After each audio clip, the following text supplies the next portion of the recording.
And as we're getting started here, we do always start our Senate meetings with an opening roll call. This one is a little bit different because this is not an attendance required meeting, even though it was highly encouraged. And we do have a lot of senators here, which is absolutely phenomenal. So thank you guys for showing up here today to hear from your constituents.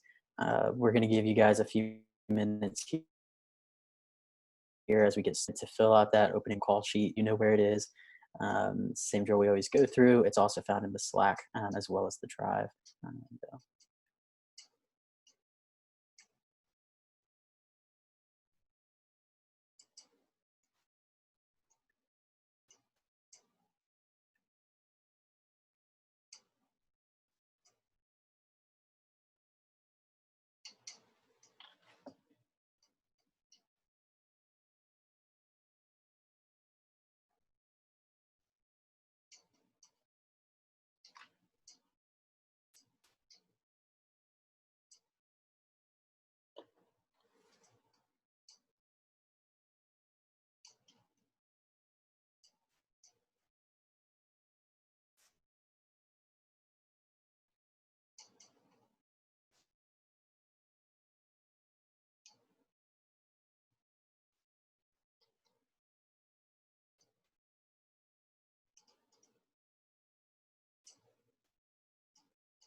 All right, well, fantastic. And again, I want to go ahead and let you guys know that we are getting some final things here figured out. We've got a couple more minutes on that roll call form for our senators to fill out, but we are going to go ahead and get started here with some opening remarks. First and foremost, I want to start by saying howdy. I want to again thank all of our senators for showing up and being here. It shows that you care. It shows that representing your constituents is why you're in Senate. And that's something that's absolutely crucial and incredible. I also want to thank members of Exec Cabinet, including SBP Mendoza, for showing up tonight and being with us. I know that this is obviously something that's never required for you guys, and so we really appreciate the initiative that y'all show by being here to hear from your constituents on these incredibly difficult issues and issues that are controversial and mean a lot to all of us. And so I want to thank both of those groups. I also want to thank our guests. I know first and foremost, you guys are the stars of the show tonight. You guys are the ones who are educating us and sharing with us what your perspectives are on this issue. And so as we go throughout this, know that we appreciate each and every single one of you. Whether there's disagreements across the room, whether there is differences of opinion, know that we appreciate each of you for being here. And we appreciate what you have to say. Because no matter what, your experience is valid, and we're excited to be able to hear from you and hear from where that comes from and where your perspective is. So thank you for being here with us. Again, I do want to mention that the purpose of this open forum is to educate Senate. We have obviously, as you all know, if you're here, I'm assuming, put out a survey that will allow us to gauge where the student body is in regards to Sully, in regards to what people are feeling and thinking and looking at as we approach this issue. And so that survey closed on the 30th and we'll have results soon. But the purpose of this open forum specifically is to allow us to hear directly from the mouths of students their perspectives, so that we make sure that as we look at the data that we get from the survey, we don't see it just as data, but we see each number as a person with a unique perspective and a unique thing to bring to the table. And so that's the purpose of this meeting. That's the purpose of why we're here. So again, I ask everyone to come in with an open mind, to please be mindful of the rules that we've laid out for this open forum, which will be read a little bit later here before we get started. Know that this is going to be a civil discourse. There's not going to be any Q&A. There's not going to be any back and forth. But this is something that is a soundboard for perspectives that may not necessarily always be heard. And so it's a soundboard for those perspectives, and it will allow us to be educated as we go forward with any advocacy pieces that we explore in the future. And so that's, again, the purpose of why we're here. As we go throughout tonight, again, please be mindful of the rules. Know that our rules and regulations chair Hine, and I will be enforcing the rules. The rules will be strictly enforced. That's to ensure the safety of everyone on this call. As some of you might already know, SGAs across the nation, as well as other groups like us, have experienced Zoom bombing and experienced things that nobody really wants to go through or should go through. And so we wanted to make sure we're protecting everyone here. And so the rules will be enforced strictly as are written and as all of our guests and speakers have agreed to adhere to.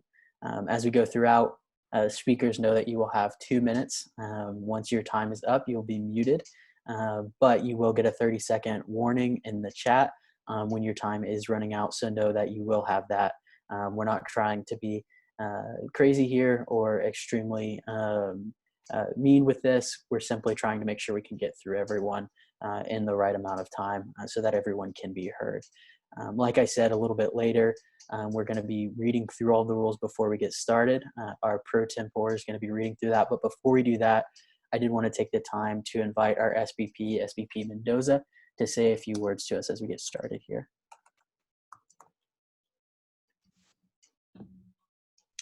Perfect. Well, thank you, Zach, for the introduction, and howdy to everyone as well. Lots of familiar faces and others joining us tonight, so I appreciate the invitation. I'll be short because I'm simply here to listen and hear y'all's thoughts and perspectives. And I've gotten the chance to talk with, at least on the Senate side, a good number of you individually. And so, tonight, excited to hear what you have to say, but also in the future, many of you can reach out to me. You can all reach out to me, so please do if you feel inclined. But I want to thank Senate as well for kind of creating space that tonight is for perspectives to be shared. I'm ready to listen and take some notes. But for those of you joining that are not in Senate, just joining the student body, thank you for really just going out of your way to share perspectives and share your thoughts. I know that this evening is about a specific issue, but it doesn't have to stop here. So please know that student government, executive cabinet, Senate are all willing and always able to listen to you and hear you out if you reach out. So please, if that's something that you're interested in, which you clearly are by showing up tonight, please don't stop here. Feel free to reach out. Let us be a sounding board. That's our jobs. So beyond that, thank you again for the invitation, and I'm looking forward to the thoughts shared tonight. Absolutely. Well, thank you, SBP Mendoza. And now, like I said, we are going to go into a reading of the rules, just so that we're all on the same page as we go through this and are able to move through it efficiently. Pro Tem Spur, if you would please read through those.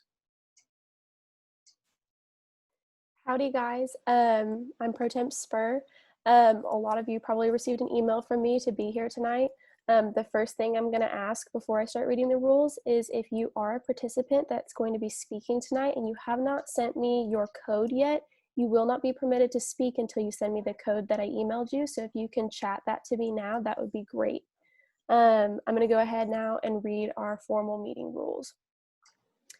Rule number 1, the forum will take place via Zoom. Your Zoom name must match the name used to submit this form. Participants will have until June 30th at 11:59 p.m. to sign up via Google Form. Each participant will have 2 minutes to speak. All speakers must stay on topic. There will not be time for Q&A. Spots will be limited to fit the forum within 1 hour. We will attempt to hear all perspectives on this issue in setting the agenda. Per SGA code, former students and faculty will only be able to speak if less than 15 students sign up. Number 5, in order to ensure decorum, Participants must follow the following speech rules. Number 1, no profanity. Number 2, no mention of any Texas A&M student, current or former, or faculty staff by name or specific description. Number 3, no speech which calls for violence, intimidation, and/or general malice towards any individual and/or group.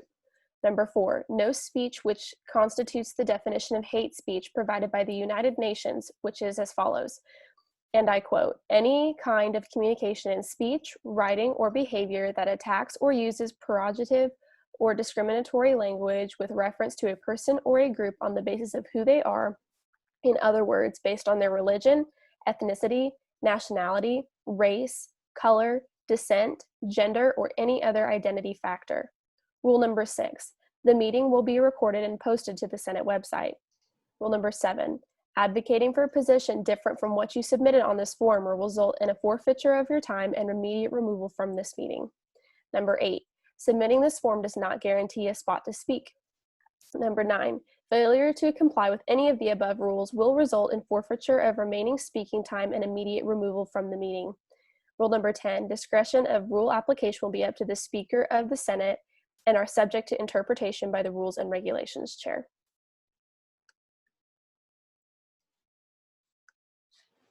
Well, fantastic. Thank you, Pro Tem Spur. I also did want to add that as we go through the night, as a reminder, we do ask that our guest speakers who are with us today do leave their videos off until you're ready to speak. Once it's your turn to speak and we call on you to speak, at that point, you can turn your video on, but not before. We also will be muting and unmuting as the night goes along. So we do appreciate you guys for following these rules and adhering to these rules. They allow us to make sure that everything can run smoothly and efficiently and effectively. Without further ado, though, it is already 7:16, and so we'll get started with the open forum. We'll begin with David Cabrera, who is advocating that Sully remain as is. It looks like David Cabrera is not here, so we actually will be moving forwards to Ambrose Enfield. Fantastic. Ambrose Enfield is advocating to move Sully into an on-campus museum or library.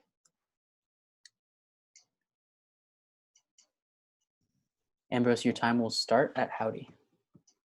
Okay. Howdy, my name is Ambrose Enfield, and I'm a junior history major and museum studies minor. As a student of these disciplines, I believe that the statue of Sully should be put in a proper context where it can be acknowledged and studied.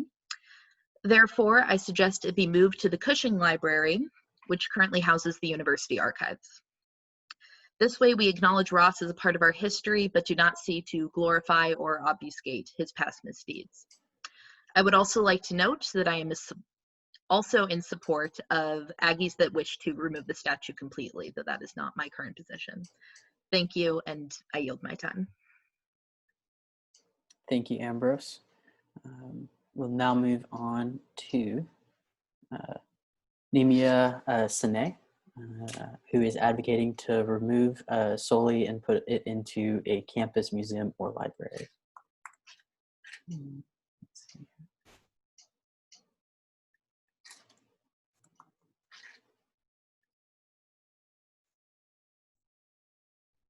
Howdy.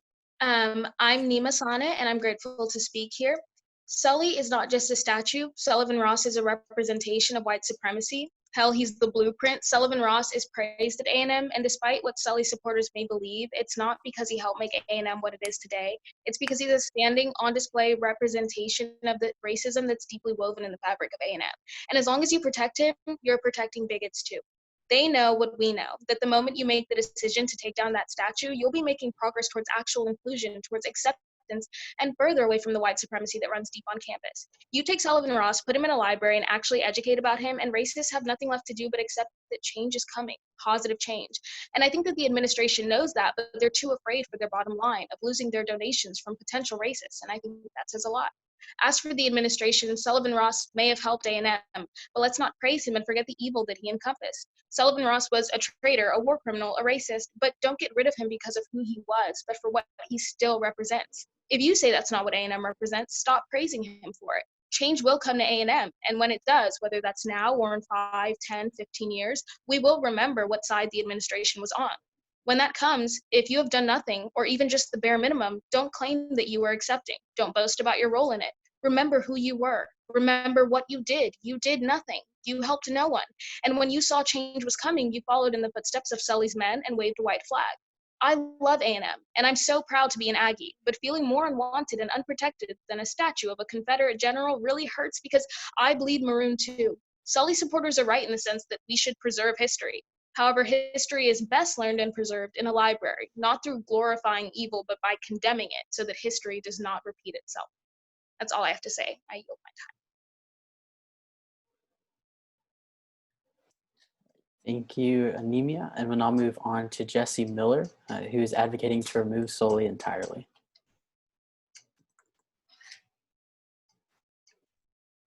Howdy, thank you so much for this opportunity to speak. As detailed by numerous news articles and documentation about the history of A&M and his time as a Confederate general, Sullivan Ross has not only committed extreme violence against Indigenous people, freed slaves, and Black Union soldiers, but has also worked to disenfranchise and demean the Black community throughout the Jim Crow era and during the founding of A&M. Thus, the Sully statue should be removed entirely from the A&M campus, as opposed to remaining in front of the academic building or being moved to Cushing Library. Viewing a physical representation of an institution's racist background as a historical artifact, and thereby taking steps to preserve it, generates the narrative that the example of racism serves some importance as a reminder to not allow that history to repeat. However, that narrative ignores the undeniable fact that history is already repeating, and the racism at A&M did not end with the history of Sully, as seen in the numerous accounts of Aggies experiencing racial discrimination on campus and exposing A&M's discriminatory environment through social media. Preserving the statue, either in a library or with an informational plaque, would be an act of performative progress, denouncing A&M's racist origins while taking no additional action to combat the racism and hate present at A&M today.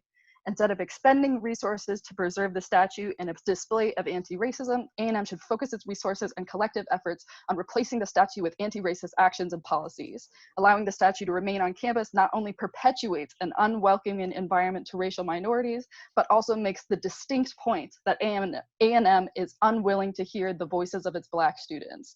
We cannot allow racism to hold historical significance of any kind, as that gives power to white supremacy through societal weight and recognition, allowing racism to live on in the present by giving it a foothold in the past. Racism is a part of A&M history, but that's not the part that we should be recognizing. When traditions that threaten the safety and dignity of others are honored, they are no longer traditions, but the doctrines of dead people who set out to cause harm. Again, thank you for allowing me to speak. Thank you, Jesse. We'll now move on to Carlo Chunga, who is advocating to remove Sully entirely. Howdy. When we talk about removing statues, people become concerned, nervous, and agitated. People feel like history is going to be erased because their heritage is attacked, which is Aggie heritage, what we're talking about here. Statues like Ross's were created to tell a story that painted Confederates as heroes, a story that was told after the war, a story that isn't true. These stories tell tales of benevolent masters, happily enslaved people, and a happy legacy of a time of precedent, a story that makes Ross seem civil and honorable. But slavery didn't end after the Civil War. Black people were still sold in an auction, whipped, Black children when imprisoned and leased for labor. The violence didn't stop either. Journalist Carl Church described the post-war South as a travelogue of death, where Black bodies were violently hanged, left to rot in ditches, scalped, thrown into rivers, mutilated, and murdered. Texas Rangers, which Ross was a captain for, ordered the murder of Native people, Mexicans, and for those who survived lived in terror and fear. These statues don't tell any of those stories. They aren't honest about why the war was fought, acknowledge slavery, or the violence after the war. These statues were placed to rewrite history, to obscure all the violence, hate, and racism that the Confederacy fought to maintain. Instead of seeing statues as what they are, physical agents of rewritten history, we see people talk about them as history, as important cultural artifacts, which is a lie. And the people who funded these statues knew that too. And to conclude my time, removing a statue of Confederate General Ross doesn't erase history. Removing it erases rewritten history. And I yield my time to the floor. Thank you, Carlo. We'll now move on to hear from Elizabeth Barnes, who's advocating to move Sully into a campus museum or library.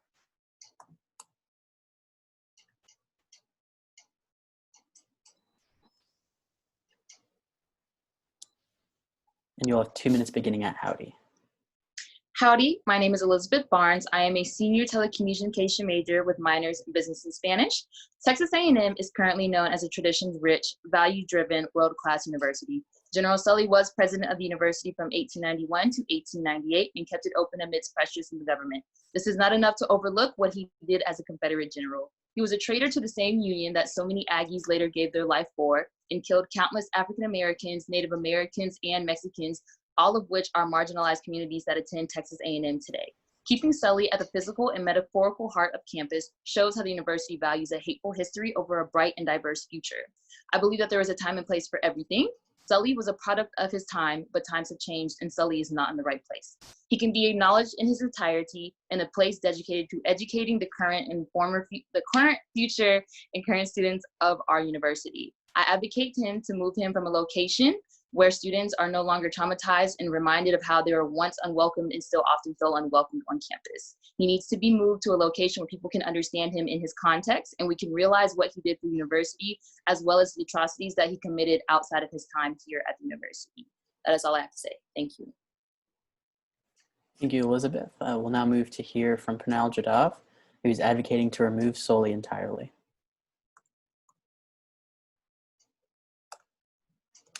So they aren't here yet, and we're still waiting on a code confirmation from the next person in line, so it'll be Ryan Miller speaking next.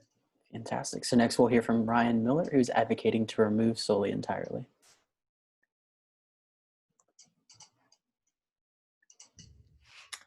Howdy. As a history major, there are some arguments of those in favor of keeping Sully on campus that I'd like to address. First, we need to ask what the purpose of a statue is. Quite simply, it is to honor and idolize. Removing a statue does not erase history like so many claim. The history remains whether a statue stands or not.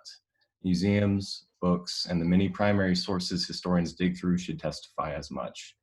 Still, the history Sully symbolizes is one of the most reprehensible chapters in our country's story. Ross fought for the preservation of slavery as a Confederate general. Ross participated in the killing and terrorization of Native and Mexican Americans as a Texas Ranger. Is this who we want at the heart of our university? To keep the statue merely on the basis of Ross's connection to Texas A&M is wrong. When you erect a statue of an individual, you can't pick and choose what you want to glorify. You put their whole character up for consideration. I would hope enough of us recognize that Ross's tenure as president does not outweigh his previous actions. The statue ought to be removed entirely from campus. Such action would demonstrate the university's seriousness about creating an environment receptive and inclusive for all. Continued inaction, however, risks hypocrisy. How can we, as Aggies, claim to adhere to the core values, especially respect, when we fail to remove a symbol that flies in the face of those very values? We should let this be the moment where none of our fellow Aggies of color ever have to walk in Ross's shadow again. Commitment to tradition should not come at the expense of putting racism on a pedestal. That's all I have to say. Awesome. Thank you, Ryan. And again, I do want to remind everyone who is here with us today that the code does have to be sent in to the speaker pro tempore that you received in your email, just to make sure that we know that you are you before we open up the mic and everything. So we're getting that all sorted out. So if we did go out of order, don't fret. We can come back to you at the end. If you haven't sent that code yet, just go ahead and send that code. For those of the guests that we have on our list who aren't here yet, if they do show up later, we will allow them to go at the end if they're able to hop on in time and send that code in. With that, we will now move on to Shreya Rowe, who's advocating to move Sully into a campus museum or library. And Shreya, you'll have 2 minutes beginning at howdy. Okay, howdy. So I think Sully should be archived specifically in the Cushing's Museum, like mentioned earlier. I think it's really important to not pretend history didn't happen, but I feel like it can be acknowledged in a way that's more respectful. And so far, there has been a lot of hate and ignorance seen out of this topic. It seems like this issue has been drawn on longer than other universities and other public statues, and it's important to understand that everyone has been watching like the hashtag stories, public figures that have been speaking out on this issue, and it's directly influencing the perception of who A&M sends out into the workforce and / leadership positions. I've already heard stories from employers who are like shocked at like what's going on at A&M and how it's being handled so far. I also saw a tweet that stated something along the lines of "Old Army has died 1,000 times," meaning when women were allowed to join campus, tradition died. When minorities came to campus, tradition died. So history breaks and changes for the better. And as time goes on, we have to be considerate of the people that history has wronged, and people that have been wronged want the statue not displayed in the plaza or taken down entirely. Lastly, because of how everything has been handled, it almost implies that the university is trying to appease their older white alumni for their donations. And if that's the case, unfortunately, the students that are speaking out now, like myself, are the future alumni. So the future of this university is in our hands. So those donations in the future may never come through if we continue to feel unwelcome. And I yield my time. Thank you, Shreya. I will now move on to Chloe Edison, who's advocating to move Sully into an on-campus museum or library.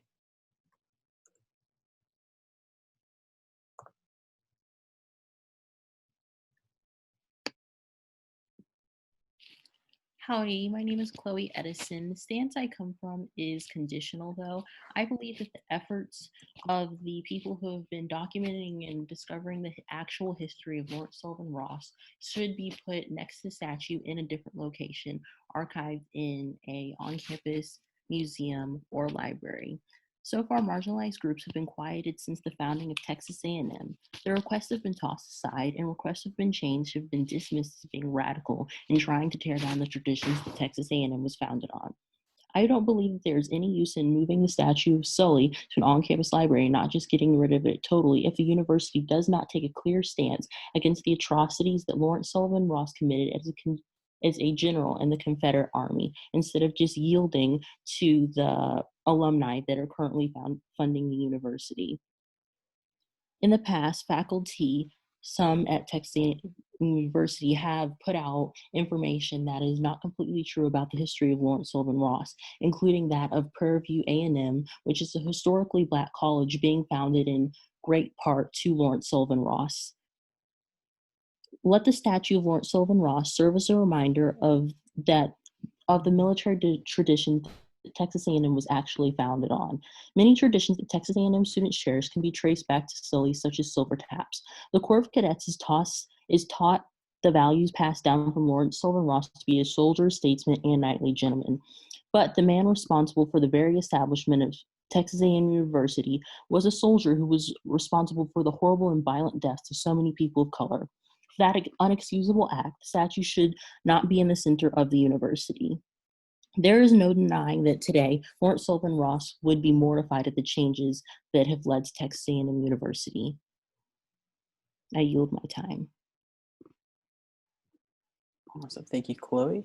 We'll now move to hear from Tori Davis, who's advocating to move Sully into an on-campus museum or library.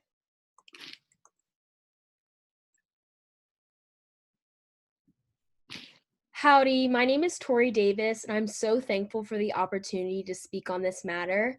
What does it mean to be true to each other as Aggies can be, even in acknowledging our own university's complicated history?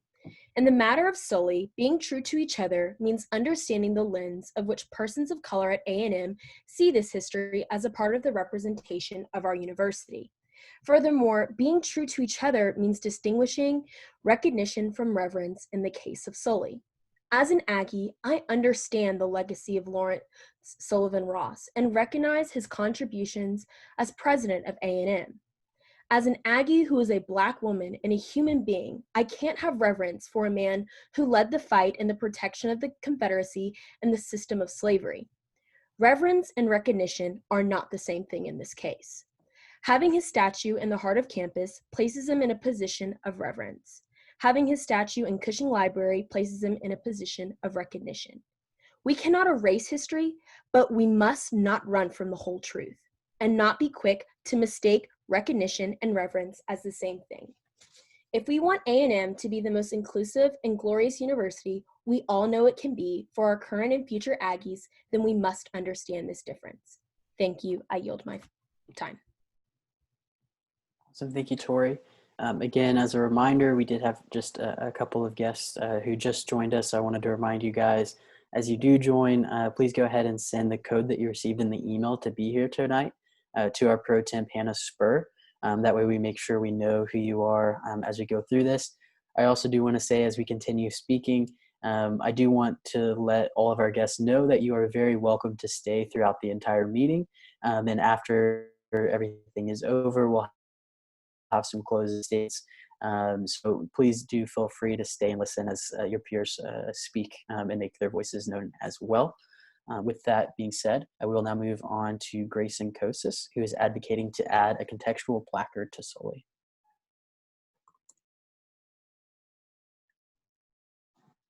And Grayson, you'll have 2 minutes beginning at howdy.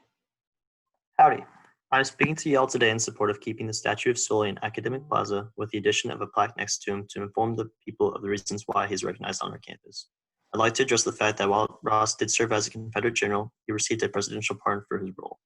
My first point I'd like to argue against is the idea that he was a white supremacist and a part of the Klan, for it was during this time, both as governor and president of A&M, that the first wave of the Klan was long gone and the second wave did not begin to resurface until after World War I. There's never been any hard evidence to suggest that he had ideas of white supremacy and is, as I see it, a falsified claim. People say he discriminated against blacks, yet during the time in which Sully Ross was governor of Texas, he had the most diverse group of people serving under him in post-Reconstruction Texas and promoted education and rights for African Americans. During his time as governor, he supported the funding of the first school for deaf and blind black children and played key roles in the support of Prairie View A&M. Now, people will criticize him for Prairie View and the idea that he was promoting segregation. However, this was at a time in which the idea of integration was unheard of. It was not being pursued elsewhere. This idea wouldn't gain traction until the mid-20th century, over 50 years after his time as president. Lastly, in a statement by Professor Blackshear, who was the president of Prairie View A&M, was the most prominent black leader in Texas, he testified for the nobility of Ross's character and genuine support for education for colored youths. Thank you for your time. Thank you, Grayson. We'll now move on to Zaria White, who's advocating to move Sully into an on-campus museum or library.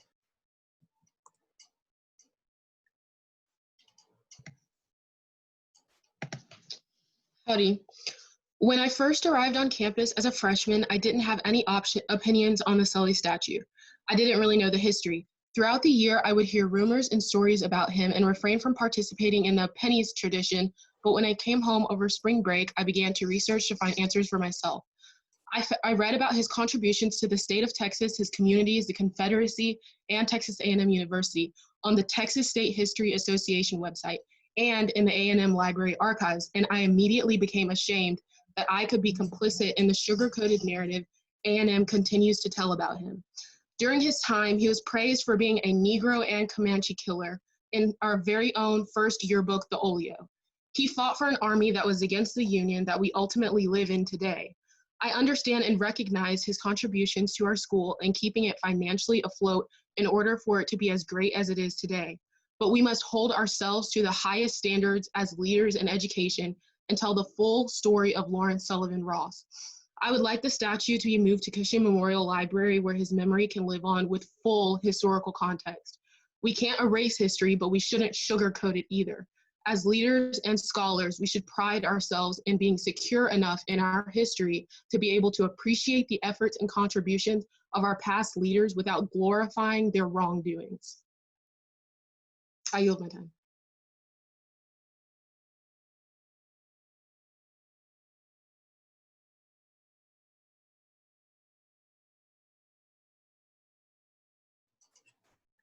I apologize for my mic not being on there.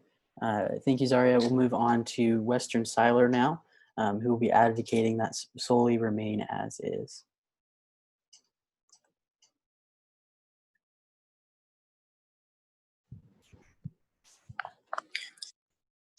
Howdy, Ags. So many great points. My name's Weston Siler, and I'd like to start off by saying e pluribus unum, meaning out of many one. There are many statues on the greater A&M campus that, no matter their faults or victories, represent this great university. And these pieces of history allow us to learn from where we have derived from so that we may not forget where we are going. And I say, erect a statue of Republican State Senator Matthew Gaines in Academic Plaza across from Sully so that we may know both sides of the story for Texas A&M. But leave Lawrence Sullivan Ross where he is. He carved his spot in history, and though marked with flaws, he is the reason many underrepresented people have an education. Though some Aggies may be transplants, we welcome all at A&M because we're Americans, we're Texans and Aggies. Calling from the removal of one statue in order to place another is tearing Aggies apart at a time when we need to be united. And we don't need to see race on this campus. We need to respect our history, our fellow Aggies, and have a fully represented campus story that can be told for another 144 years. So let's beat the hell out of racism and stand together like the Aggie family we are, the 12th man. Sullivan Ross needs to stand where he is, and Matthew Gaines needs to stand equally as tall across from him. We hold these truths to be self-evident that all men are created equal. So thanks and gig 'em. Thank you, Weston. I did talk to Pro Tem Spur briefly through the chat function. Right now, nobody else here is set to speak. We Oh, do have a few more. excuse me. Okay. Yeah. It's okay. It looks like next we have, and I apologize, we're going out of order on the agenda, you guys, because some people came in closer to what we gave them as an estimated time. And so it's going a little bit out of order, but everybody that's come in that's confirmed with the code, we want to give them a chance to speak. And so it looks like Xavier is going to be able to speak next. And then after him is going to be, and excuse me if I say this wrong, Pernille. Fantastic. All right, so we'll now move on to Xavier Coonrad, who is advocating to move Sully into a museum or library on campus.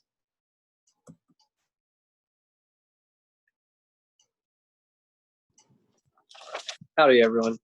My name is Xavier Coonrad, class of 2021. Now I'm here to advocate for the removal of the statue of Lawrence Sullivan Ross by placing him in Cushing's library on campus with a complete documentation of his life reflecting historical accuracy. For this reason, I believe Lawrence Sullivan Ross ought to be removed so that members of our Aggie family, which is defined to me as those who have attended Texas A&M and those within our community who embody our core values, know we care more about them than a bronze statue. As a first-generation student, many of the traditions of our school are new to me. However, I still hold them very near and dear to my heart as any other Aggie legacy. I, along with many other students who are advocating for the removal of Sully, understand the importance of tradition and the value it holds in our lives. I believe that compromise would be one of the best ways to address this issue, due to the amount of tension existing in the Aggie family. It is a shame to say that one of our biggest talking points for our university is being debased. This fight is not about tradition, nor what Sully has done for our university in the past. This fight is for all Aggies that are from historically marginalized and minoritized groups who are affected by the placement of the statue in the middle of our beautiful campus. While I have never felt personally less welcome or marginalized by the placement of the statue in the academic plaza, that does not make the claims of those who do illegitimate. What I do feel is a great sorrow for my fellow Aggies who have experienced racism, discrimination, hate speech, marginalization, and injustice at the hands of others. When we choose as a university to turn a blind eye towards these injustices within our own community, we are fostering a tradition of hate, a hate which has no place being amongst members of the Aggie family. As this fight continues, I want everyone to remember our core value of respect that entails the idea of we are the Aggies and the Aggies are we. Thanks and gig 'em. I yield my time.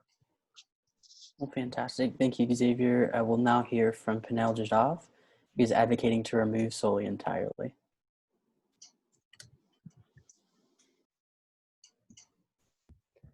Thank you so much. My name is Pernille Jadov, and I'm from the class of 2023. Today, I'm advocating to tear down the Ross Sullivan statue because by doing so, by not removing history, but rather we are actively critiquing today's society in doing so. I believe that university can uphold academic freedom and freedom of expression while at the same time seek to avoid implicitly exclusionary or bigotry-laced signs and legacies in its official infrastructure. Such recognition of the historical significance of white supremacy is perfectly compatible with believing that institutions should not give its credence in their miracles precisely in in order that openly white supremacist society not be permitted to reconstitute itself. What is erasure in one sense can in another and more important sense be acknowledgement and validation of the past. There's another reason why Sully statue should be removed. Because Texas A&M serves as a political litmus test for other Southern universities in the sense that how we approach the situation can either inspire or strike down further action in other universities who struggle with the same competing interpretations on racism and structural violence. And the impact of removing the Sully statue would be onefold, and that would be mitigating structural violence. As a minority in the Texas A&M community, we have all suffered from the same amount of structural inequalities that A&M fosters. And by removing this statue, we are basically fostering an improved attitude to combating this internalized violence that has been set from the history of Texas A&M. Thanks and good evening. Thank you, Pernell. And at the risk of being wrong again, I will defer to Pro Tem Spur. Have we had anyone else join us since the last two speakers? It doesn't look like it. I just made a last-ditch effort to send them all a quick text message to see if they would be joining us and had not yet received my email, but I have not heard back. So it looks like everybody who is here that had signed up to speak has gotten the chance to speak. Fantastic. With that, then we'll go ahead and close the open forum. I did want to send you guys off here with a few words. First and foremost, again, thank you so much for sharing the unique perspective that you bring to the table. It's incredibly important for us as the voice of the student body as we navigate issues that are as big as this one and issues that are as widespread as this one, that we're able to make sure that we're bringing in everybody and including everybody in that voice. Again, if you haven't had the opportunity to fill out the survey yet, please make sure that your voice is heard by doing so. If you don't have access to that link, I do apologize. And you can feel free to reach out to us and know that your voice will be heard one way or another, because we are making sure that everyone does have the opportunity to share their feelings on this issue. With that being said, what we can do since the survey is closed to make sure that your voice is heard is that we can have you fill out a contact us sheet on our website. That's senate.tamu.edu. And then from there, that contact us response will be given to all of Senate so that they can all read through the opinions that people put in through that contact us spreadsheet. So again, thank you so much for making your voice heard. Thank you so much for being here tonight to make sure that your voice is heard. With that being said, what I do want to make very clear is that Senate ultimately doesn't make this decision, and neither does administration. This decision is a decision that will be made at a much higher pay grade than any of us here in SGA have, seeing as we don't get paid anything. And so know that what Senate is looking to do is making sure that the student voice is heard. That's why we've conducted this survey. That's why we had this open forum tonight. And that's why we have a list of those contact us responses that we're going to be putting before all of Senate. What Senate can do is advocate. And so know that as we've collected opinion from students in multiple mediums, we plan to advocate for what will be best for students. We don't know what that is yet, but we will advocate for the student voice to be heard no matter what. And so know that as you leave this, that your voice is heard, your voice is important, and that you are listened to. The final thing that I do want to make sure that everyone knows is that the report for the survey that we conducted will be released after July 8th. We'll be presenting it to the full Senate body at that meeting on July 8th, and then afterwards it will be made available publicly so that everyone will be able to see exactly where the student body stands and where the voice is of the student body. So know that you will have an opportunity to see those things. With that though, I do want to go ahead and open back up the open forum. We did have 2 people join, and so I want to go ahead and make sure we have the opportunity for all people to be heard. So Pro Tem Spur, I want to hand it back over to you as these people have joined. Yeah, absolutely. I appreciate y'all being patient with us. We kind of gave everybody like an estimated time of when they would be speaking, and we assumed it actually would go a lot longer. And so that's why I went ahead and sent a text out, because a lot of the people that hadn't spoken yet were people that were towards the end and assumed they would be speaking towards 8:05. And so we did have two reach out, and they're like, no, I'm coming, I want to speak. So it looks like David Cabrera will be next to speak.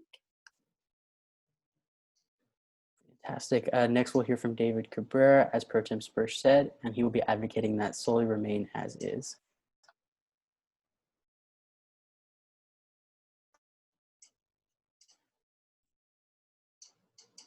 And David, you'll have 2 minutes beginning at howdy.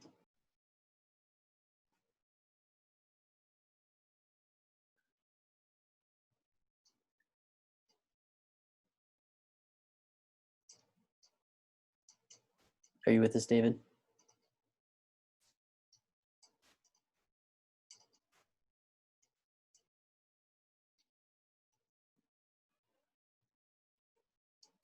So David, I'm seeing your video, but I don't think we're getting any audio here.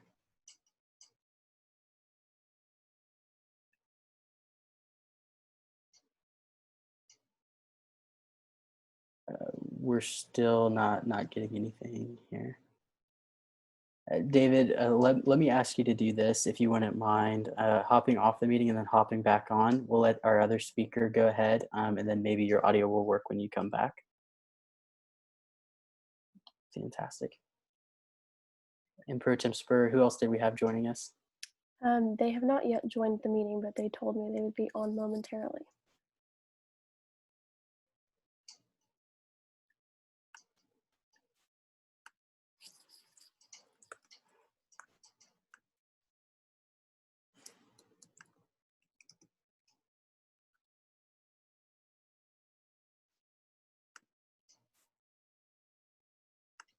David, have you made sure that your audio you're allowing the microphone to work?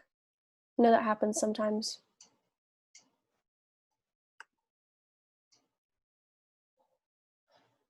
And it looks like the other person that was going to speak is now in the waiting room, or they're coming into the meeting now. Right. So next we'll hear from Amore Schamberger. And Amore is advocating to remove Sully entirely.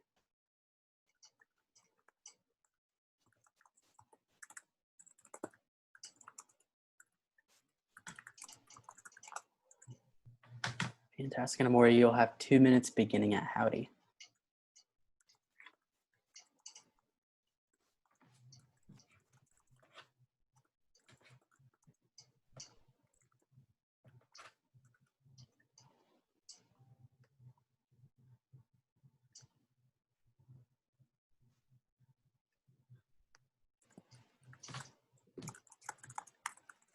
Amore, can you hear us?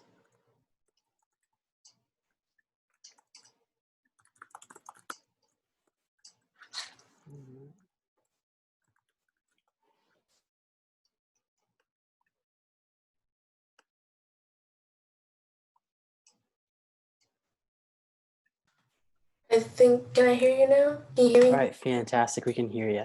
You'll have 2 minutes beginning at howdy. Okay. Howdy. I think that the statue should be totally removed from the campus due to it not signifying and symbolizing what Aggies truly are. The history of the statue does not bring hope or empowerment. It shows pain in which many ancestors and my ancestors and Black Aggies feel due to the representation of Confederacy. If Texas A&M really cared for the students and for the people of color to feel welcome, they will remove the statue. This does not mean that history will be removed or be gone, but it will show more modern change to current times. It was acceptable in the past, but so were so multiple incidents that should have never been accepted. As an Aggie, it does not make me feel proud to call myself an Aggie if I feel like my school doesn't care about my voice. To understand the reason why we don't want it up, it isn't hard. Just look up the history on Google or anywhere, and look at Sully's nickname.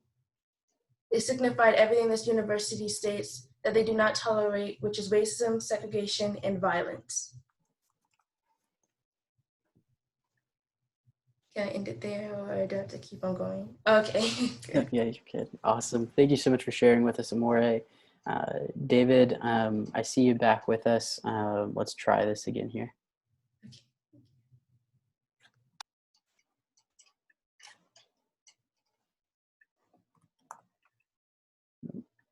Looks like we may have actually lost David.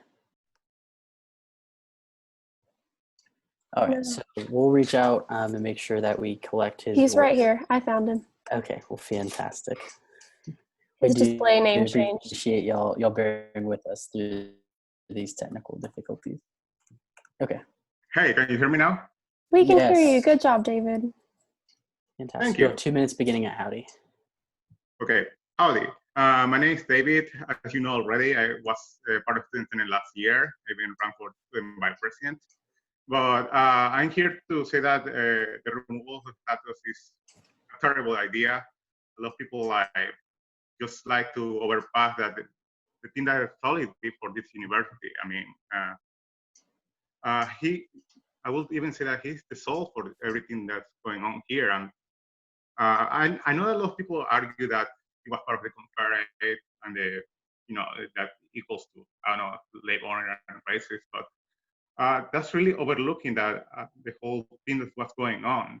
I don't think a lot of people had that even chose to do that, to even choose like I'm going north or south, which is like overlooking that part of stuff. I will also argue that it's kind of like I was mentioning, like it's kind of ridiculous to remove a really important figure of this university. I mean, what will be the purpose of that? Then Texas A&M wouldn't be Texas A&M anymore, and will be just like a fruitless kind of university. And I don't know if that's a lot of people think about it, but yeah, that's my take on this. I think that's 2 minutes already, so I think I did. Awesome. Well, thank you, David. And again, I believe that does now conclude the speaker list. And so we'll go ahead and finish there. If we do have anyone else join with us here at this point, we'll go ahead and ask them to make sure that their voice is heard through one of the other mediums, as we'll go ahead and be respectful of everyone's time as we come to a close here.